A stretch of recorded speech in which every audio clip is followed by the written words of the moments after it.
So, wow, I have a video that when I saw it, I knew I had to share it with you guys. So, long story short, I'm not going to go into it too much of what led up to this. I'll leave a link for the full video in the description below. But a little bit of context real quick. A lady went into this liquor store and started raising hell and ended up assaulting the employees and throwing bottles and this and that. She got arrested for that. Well, I guess she had called her brother to come down there and raise some hell too. And by the time he got down there, the cops were already there. The cops were already taking her into custody. And he essentially was then there to take her vehicle and get her vehicle back home. But he raised a little bit of hell, and they decided, you know what? No, we're not going to let you take her vehicle. We're going to tow it.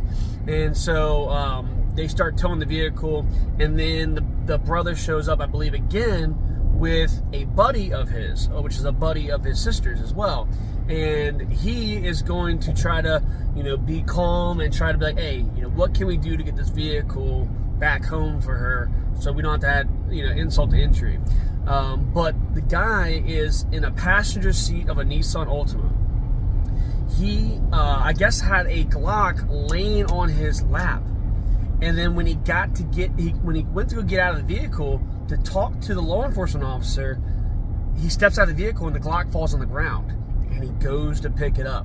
And I'm going to leave it there for right now. Let's go ahead and watch the video and see how this plays out. This is definitely, this can be a very, very tense situation, I can imagine, for both sides. So let's go ahead and see this.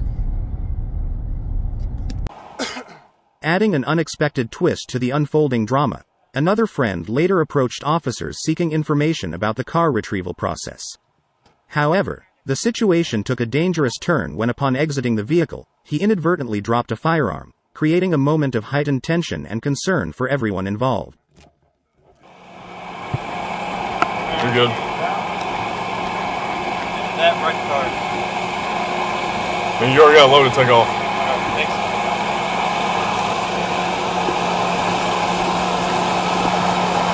What's up, man? How can I help you? Don't f***ing touch that, dude. Wait. Let's watch that again. What's up, man? How can I help you? Don't f***ing touch that, dude. Can I help you? Don't f***ing touch that, dude. Don't f***ing touch that, dude. Don't f***ing touch that. It's just gonna. Now, legitimately, let's take a step back real quick. Two sides of this. First off, the guy made a legitimate but stupid as hell mistake. Let's just go ahead and put that out there. What that guy did, one, why was the Glock just laying in your lap? All right? And or, let's say it wasn't. Say it was sitting in the pocket of your sweatpants. Why did you not use some type of proper holster in order to secure that firearm to your person? How useful is that gun going to be in a defensive purpose if you're dropping it on the ground like that? If you can't get reasonable, consistent access to that firearm. Now, can you imagine what was going through his head when he realized what he just did, the mistake that he just made, that he just dropped a, probably a loaded gun in the presence of a law enforcement officer who had just dealt with a somewhat stressful situation and a hostile female, which he is there related to, all right? That has got to be a butt pucker moment for sure. That's a whole lot of what the fuck.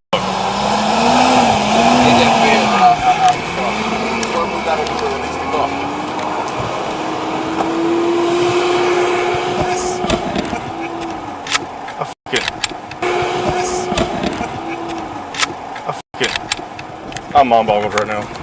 Give me a second to recollect my thoughts. Mind unlocking this door for me?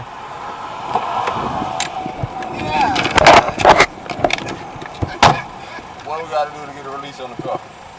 The owner of it needs to come up to the PD and get the release form. Luckily, I'm of a cool head. You literally just open a door with a Glock in your lap to a cop. Think about that. Think about it. That's probably not too smart on a normal day-to-day basis. But I'm of cool, sound mind. I appreciate That's that. me, though. I appreciate that. I tried out to make it happen. So what I did is I took everything out so I feel safe. I understand. Have a good day. You as well. Now, again, on the flip side, can you imagine what's going through that officer's mind, right? To a certain extent, regardless of the context, you're approaching someone that you don't know, and they jump out of the vehicle. I didn't say jump out. He got out of the vehicle, and a gun falls out of his lap. You know, what intent did he have with that gun? You don't know, right? You know, when he's going to reach for that gun, he didn't, you know, reach for it in, I guess you'd say, a very suspect manner. He reached for it like a guy who just made a stupid mistake and dropped his gun.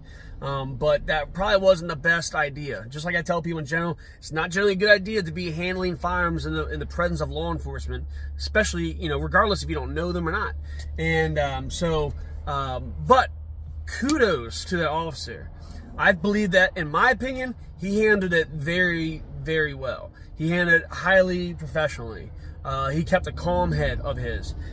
You know, what it looks like he did is he took the gun, he unloaded the gun, he took, if there was a round in the chamber and whatnot, he took that out as well as the magazine, and it looks like he might have liked to slide to the rear, and then he tossed it in the backseat of that guy's car. And I have absolutely no quarrels with what that officer did. He handled it in the very utmost professional way. You know, he gave the guy a very, you know, stern but fair talking to, and more or less sent him along his way. So definitely kudos to that officer for the way that he handled that situation. You know, he could have, you know, lost his cool and been a lot more physical with that guy. He could have gun-faced the guy. He could have done several different things that wouldn't have been, you know, highly out of question, highly scrutinized. But again, the way that he handled it, I thought that was on point. So you can tell that this is not his first rodeo. You can tell that, you know, he's dealt with guns before. He seems to be a supporter of those carrying guns. He is humble and realizes that people make mistakes, and he was able to read the situation very clearly and quickly and realize that this wasn't a threat, but it's simply just a guy that's dumb, making a dumb mistake. So I'm going to try to do more React videos like this and stuff to kind of show things like this and bring them to light and use it as educational time. Again, I want to do more videos like this regarding law enforcement interactions with people that have firearms, all right? Good, bad, or indifferent. Again, whether it's a traffic stop, whether it be something like this, whether it be something at the home, whatever it might be, if you guys have videos that you'd like for me to do a little react about, maybe people haven't seen them before, maybe it was a video that you were involved in, maybe it was an interaction with law enforcement you were involved in, I can help us get the body cam footage and bring that to light. Appreciate you guys. Stay safe. Hit that subscribe button.